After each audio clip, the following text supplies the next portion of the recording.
No, they fucking grow up in that shit and they're like, this sucks. This is so dumb. We're living in fucking filth. Like, and we're advocating for our own demise. What is this?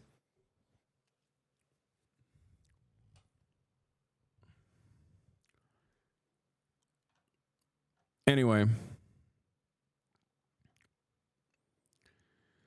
Please watch videos of English people being asked about politics and Brexit in rural areas in order to prove to your viewers that these people are stupid. I'm British and we all know they're dumbest people here. I swear part of it is the diet. Most of them eat nothing but potatoes, pies, and beer.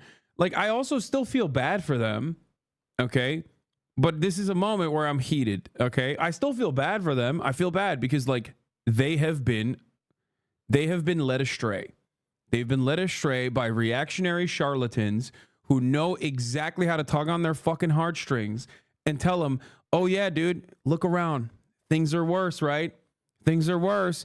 And it's not because of my cabinet and it's not because of my administration cutting your fucking social safety nets and making things insanely costly and ruining whatever semblance of like social mobility you might have had at a previous life. It is the fucking brown people. It's the Muslims. And a lot of those people go, well, I guess you're right. It must be the fucking Muslims and the Polish. In America, insert, instead of Muslims, Mexicans, okay?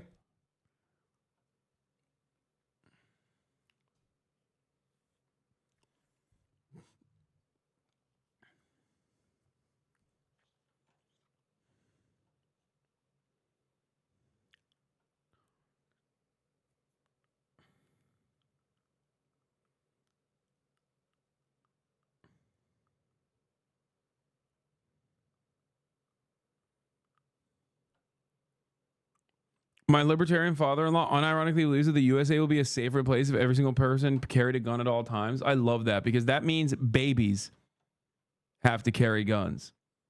The best way to ensure safety for children is by giving them a blicky.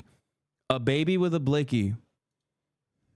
Back to the Conservatives. She therefore decides that what the country needs is another election. Her hope is to increase... By the way, this is why we're all universally united along class boundaries, okay? This is something that you have to understand. And I know it's rich coming from me, okay, saying this like, oh, says you, rich guy. But like, the reality is I wasn't always, you know, I was, when I was growing up, very affluent, but there were definitely periods where I was on my own and wasn't, okay? Having said that, my point still stands, okay? You hate the hogs globally. It doesn't matter. There is no world in which you go, well, you know what? These hogs I actually do like. Unless we're talking about Israel, in which case you can be the most progressive person here in America, and then when it comes to Israel, you turn into a fucking Nazi. But that's a unique set of circumstances. That's like, you know, that's some other shit. We can't unpack that right now. I've unpacked it too many fucking times. Okay. Majority in Parliament, and thus make it slightly easier to pass the various bills necessary to facilitate an orderly Brexit. Much like Cameron's gamble with the referendum, however, this is not what happens. The following election campaign is a car crash for May, who turns out to be almost impressively uncharismatic. At one point, she tells a reporter from ITV that the most rebellious thing she's ever done is run through a field of wheat. When questioned on policy, she has a habit of simply repeating stock slogans about the need for, quote, strong and stable government. The result is that come election day, May doesn't secure the increased majority she expected, but loses seats instead. Clinging onto power thus requires her to form a pact with the right-wing Democratic Unionist Party. Worse still, the parliament she's overseeing is now more fractured than ever. There's both relatively high representations from smaller parties and a set of increasingly stark factional divisions within each of the main parties, all of whom want something quite different out of Brexit. This means that gathering enough votes to pass a Brexit deal through Parliament becomes even more complicated than it was before. In November 2018, May announces that she's negotiated a withdrawal agreement with the EU, which will outline the future relationship. Hold the fucking line, lads. Hold the fucking line. Hold it. Hold it. Hold the fucking line.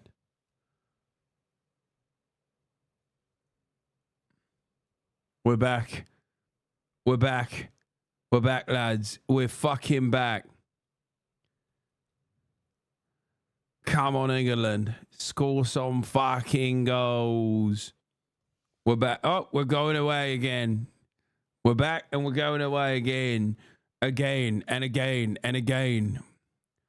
But hold a fucking line. We'll do it. I never had a disruption on my end. You're probably watching in like low bandwidth or whatever the thing is called. All right, it's fucking super delayed. Pause on pause if it's super delayed. Hasan's so ugly. You're right.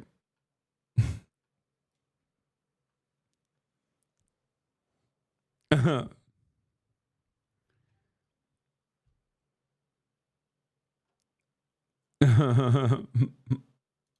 right, let's continue. Between the UK and Europe. Nevertheless, the deal contains special protections in order to avoid the UK having to build a hard border between Northern Ireland and the Republic of Ireland.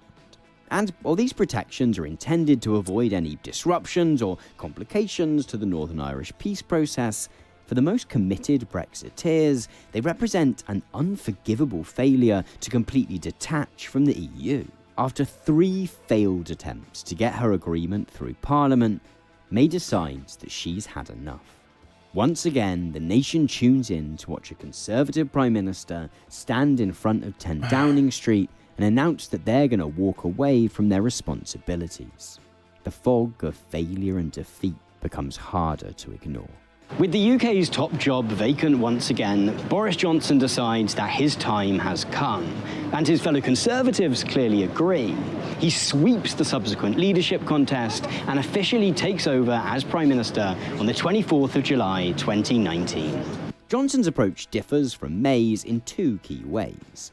Firstly, Johnson is far less worried about the prospect of a so-called no-deal Brexit, in which the country simply crashes out of the EU without having negotiated a future trading relationship with it.